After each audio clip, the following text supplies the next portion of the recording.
Arch Oboler's Lights Out, everybody.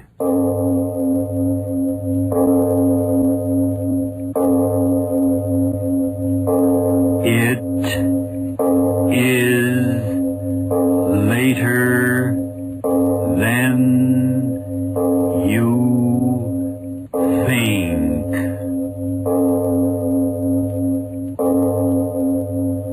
This is Arch Oboler bringing you another in our series of stories of the unusual. And once again we caution you, these lights out stories are definitely not for the timid soul. So we tell you calmly and very sincerely, if you frighten easily, turn off your radio now.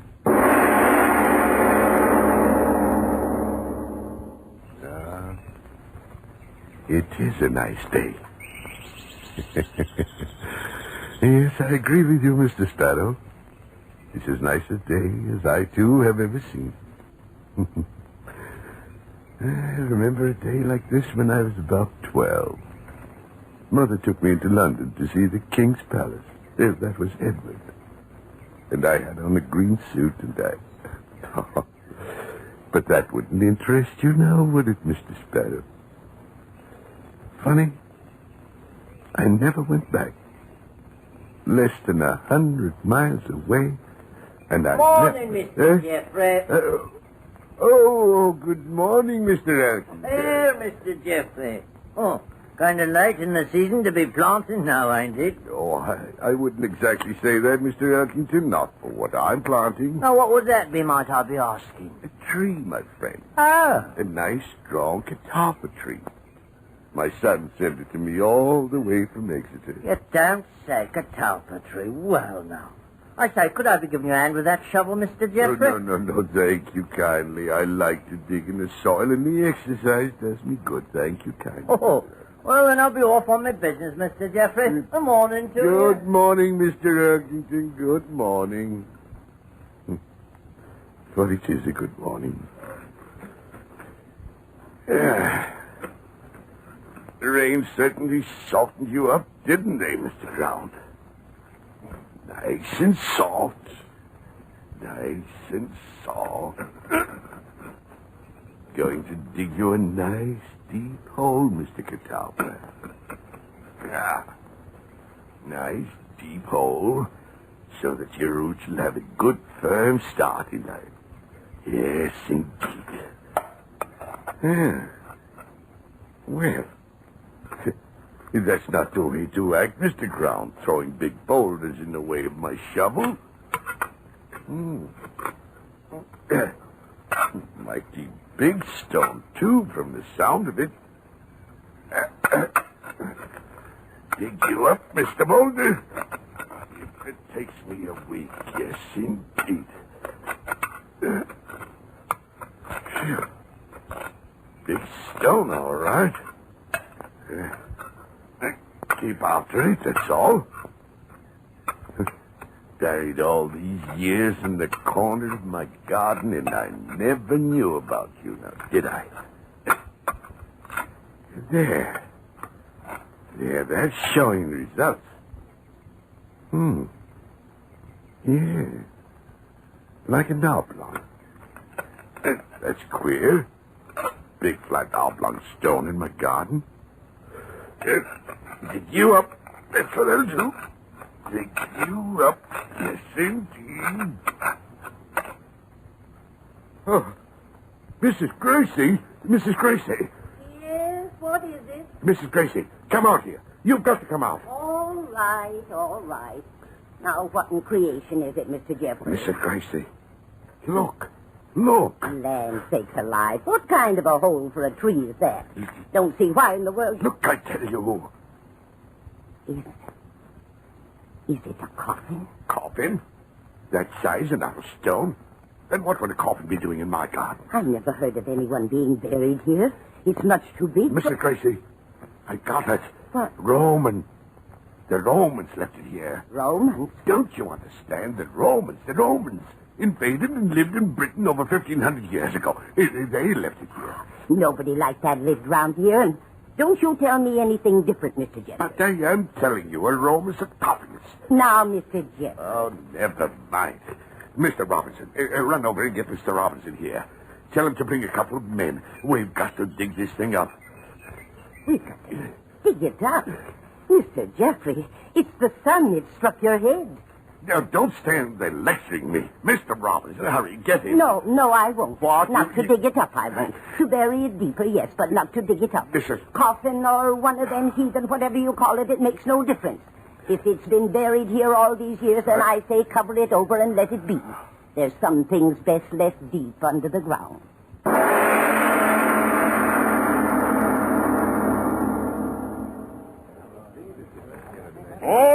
All right, men. Are you ready with the ropes? Ready, Mr. Robinson. Right you are. How about you, Joe? All ready, Mr. Robinson. Good. Now, when I give the signal, 1, 2, 3, you on that side of the rope pull, while you on the other side work on the block and tackle. 1, 2, and up on 3. Have you got it? Hey, we have it. Oh, Mr. Robinson, you will be careful. I mean not to damage. Now, look here, please. friend Jeffrey. I've been in the building and excavating trade and constable of this township for 20 years. I know. And all that time, I've given only one thing, and that's satisfaction. Yes, sir. Now, for this little stone container... Little Judas Priest, man, is 10 foot by 3, and heaven knows how heavy. Well, true as that may be to my way of thinking, it's still a small job. If you're worried about my damaging it, you're free to call in one of my competitors. No, Mr. Robinson. I want you to handle the matter. Oh, yes. All right, then stay clear, and I'll give the order. Wait. If you please, Mr. Robinson, wait. Yeah? That housekeeper of mine, Mrs. Gracie, she wouldn't want to miss the doings, and I don't know where she'd gone off to. If now, you'd only Mr. wait... Jeffrey, I'm a busy man, so if you'll just stand aside. No, please. All right, men. Now, don't pull till I give the signal. 1, 2, 3, up with it. Up. Easy there, Joe. Bring those ropes over the left. Up with it. Up with it. Steady there. Not too fast, you fool. Stand up and get ready to put on it. Easy now, Joe. No, don't swing it too high. Not too high. Are you deaf? Not too high, or is it... No, put it back in the ground. Put it back in the ground, I tell you. Mrs. Gracie, what in the... Get out of the way. Put it back in the ground. In the ground it was, and in the ground it belongs. Mr. Jeffrey, I'm Get out warning of the you. way. Jeffrey, get that woman out of In the the way. ground. Mrs. Gracie, are you crazy? Get the old woman and get away. My men can't hold it. Tackle is slipping. Look out. Look out. Get on those ropes, fools. Get on those ropes. Lift. Hurry now. Hurry. Get over here. Mother in heaven. It fell right on top of her. Coffin fell right on top of her. Oh, Mrs. Gracie.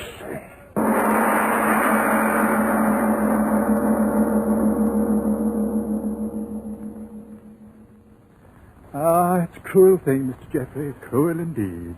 Yes. Cruel and yet not cruel. For the ways of the divine providence are beyond our poor mortal understanding.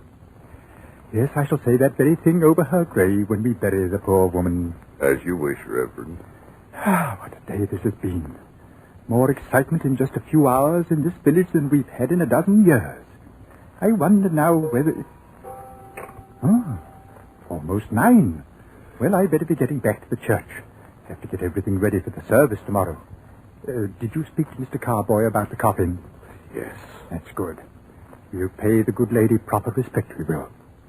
Well, I'll be on my way. Good night, Reverend. One thing more, Mr. Jeffrey. Yes?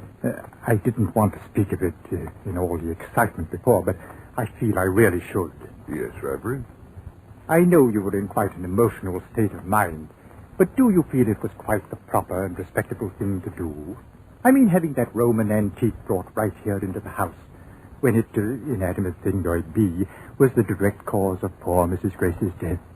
I wanted the sarcophagus in here, Reverend. Wanted it? But what possible use could that great stone sepulchre be to you? Oh, I realize it has certain intrinsic value. After the funeral, we'll get in touch with the proper museum authorities in London and have them take care of it. But don't you see, it wasn't quite respectful of the dead. Bringing the very thing in here that had caused the tragedy. Not respectful at all, Mr. Jeffrey. It was what I wanted. Good night, Reverend. But, Mr. Jeffrey, good night. Good night.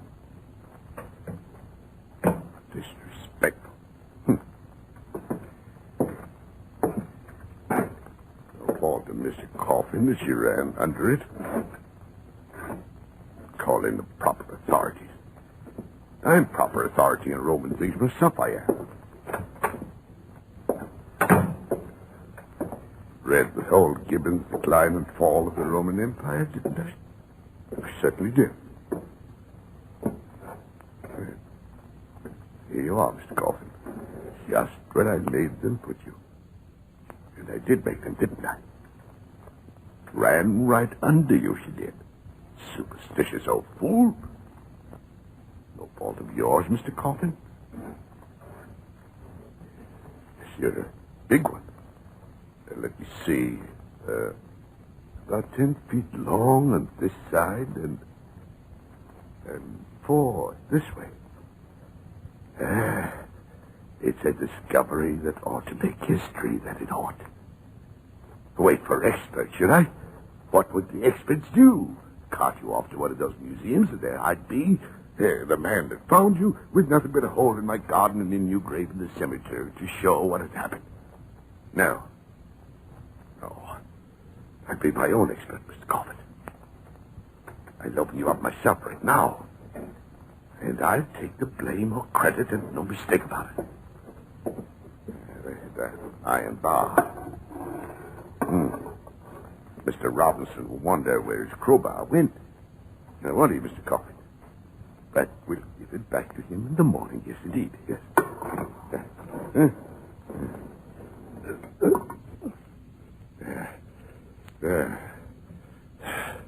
Got you wide open enough to look inside now, haven't I?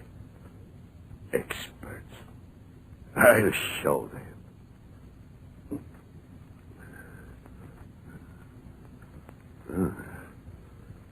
The dark. Can't see. Matches. There now. If you don't mind now, Mr. Coffin, I'll bend over to see what you've got inside. Copy. Got a call. Are you there? Are you there? Reverend, this is Mr. Jeffrey. Yes, Jeffrey. No. Listen to me. That Roman sarcophagus, I just opened it. Inside of it, there's something, a woman, and yet it isn't. I mean, oh, Reverend, come over quickly. You see, whatever it is, I don't think it's dead.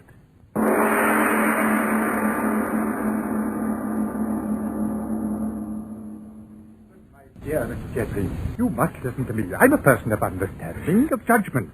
I say leave it alone. Don't go near the thing until they get here. Now, I phoned Dr. Thompson at the British Museum. He's an expert, a qualified expert. Expert.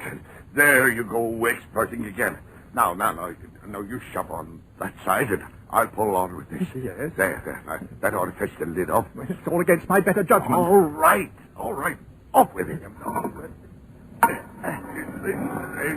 She goes. Another shove. Open. We've got it open. Reverend, look at her head. What in Satan's name is it? Lion's head. That's it, a lion's head. And the body of a woman. And alive. She is alive. Don't be a fool. It's a heathen idol, stone. No, it's living skin. I'll touch it. I'll prove it. It is stone. A blasphemous heathen thing. We'll cover it up, and in the morning I'll have it buried again. No, you won't. It's mine. Found it on my property. Oh, heaven forgive you. The blood of your poor housekeeper still staining it. Staining it? What are you talking about? Mrs. Grace's blood. See, it's still on it. But the outside of the coffin fell on her. This part was closed. But it is blood. Fresh blood. Oh, it can't be out here. Mr. Jeffrey. Reverend. That woman. A minute ago I felt cold stone. And now it's warm.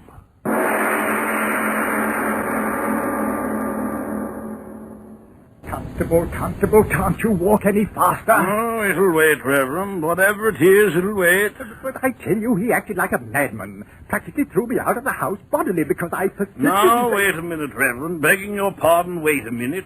Me, I don't know a thing about this. I'm sleeping as peaceful as a sheep in the fields when you wake me up. Will you represent the law in this community? Not begging your pardon, I don't know that there's any representing to do. If you get what I mean. But I told Yes, you... sir, you told me that the coffin that killed poor Mrs. Gracie... He opened it, I tell you. And since when is that against the law? Oh, keep walking, man, keep walking. Begging your pardon, Reverend, I know when I'm walking. Now, here's the house. Now, go in there and see for yourself. And that's just what I'm going to do, sir.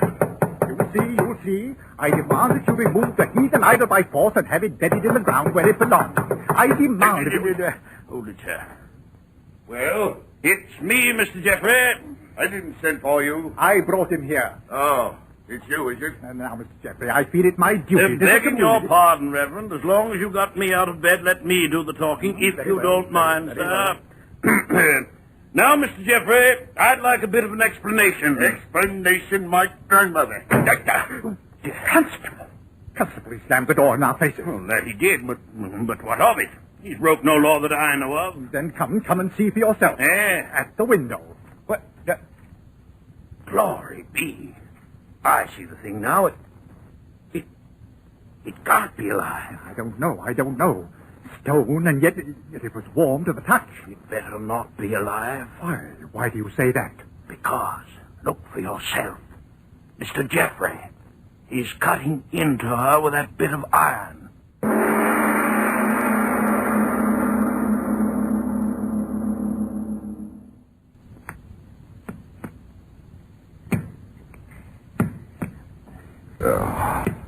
It was good of you to come in and help me, Mr. Elton. I'm right glad to be of service, I am. I'm glad to be of service, but this is devilish hard rock. Yes, it is. But we've got to break the statue open, Mr. Elkington. We've got to. If you say so. Oh, the fool, the constable, and the reverend, they'll be back soon with some new ideas about getting into the house, now won't they? I suppose so. They won't stop me. They won't. I've a chance to do something before I die. To make a big discovery, I tell you. They won't stop me. We'll have the statue cut open before they get here now, won't we, Mr. We'll Elkington? try, I will try. Yes. Cut it open and note the secret. Something that keeps that stone warm as if it were flesh. That'll be a wonderful discovery now, won't it? Oh, that it will. Faster, Mr. Elkington, faster. I'll try. Crikey, this stone is so hard. They mustn't stop us. No. Faster, Mr. Elkington. Oh. Elkington, why have you stopped? It's my fingers cramped. Can't open me hand. Chisel, give it to me. All right. Got to keep working. Got to. I'll know the secret in you, Lionhead. That's the name I'm going to give her, Elkington, Lionhead. The power that's kept the stone in you warm all these centuries. I've got to know that, Lionhead. And I will know it. Have to keep working. Have to keep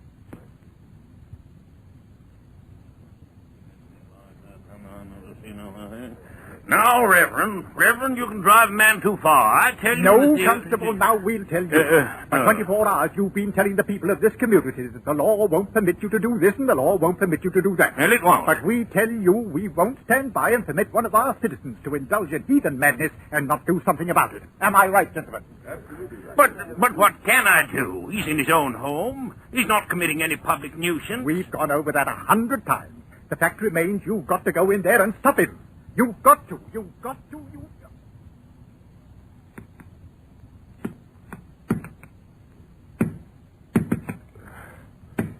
The hardest stone in the world. They made you yes. Mr. Jeffrey, I'm asking you, please stop cutting into it. Please. Of the warmth. Before any of the others know about it. Or they stop me. Hark! What's that? Got to keep working. That sound, Mr. Jeffrey, what is it? Can't talk to you, Mr. Elkington. Important work. But, Mr. Jeffrey, the chisel, why did you drop it? My hand. Like an electric current running through the chisel. Oh, no. No, just a weariness in my muscles. Pick up the chisel. Yes. Go on.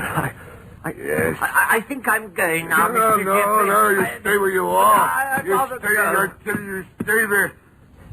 If I lock the door for you, they'll come in. And I won't let them in before I learn the secret, you hear me?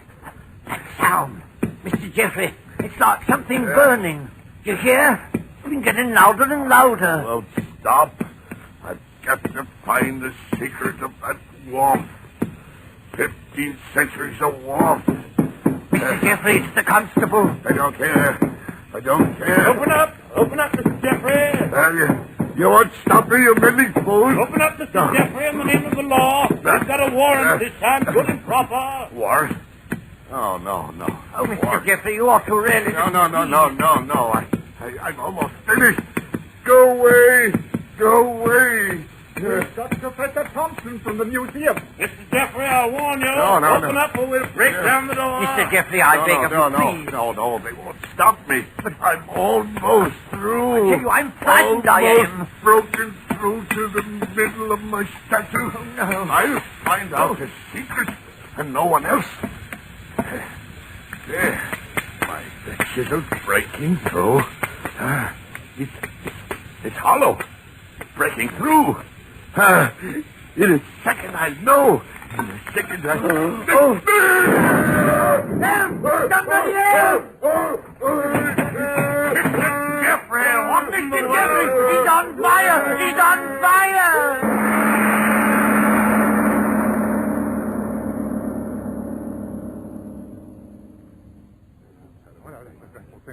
All right, men, quiet down. There's nothing more we can do. Mr. Jeffrey is dead. Such a horrible way to die. It was the lantern. Set him afire, I guess. No, it wasn't that. Hey, what say, Mr. Elfington? I saw it all. A flame come out of the statue. You're daft, man. No, I swear it's the truth. I saw it. Professor Thompson, you tell him. What did you see as you came through the door? There was a flame from it, But how can that be? Flame from a statue? and the Romans went down to Egypt. Professor, tell us, what is it? What is this statue? The lioness-headed goddess Sekhmet, Well? and they worshipped her as the goddess of fire.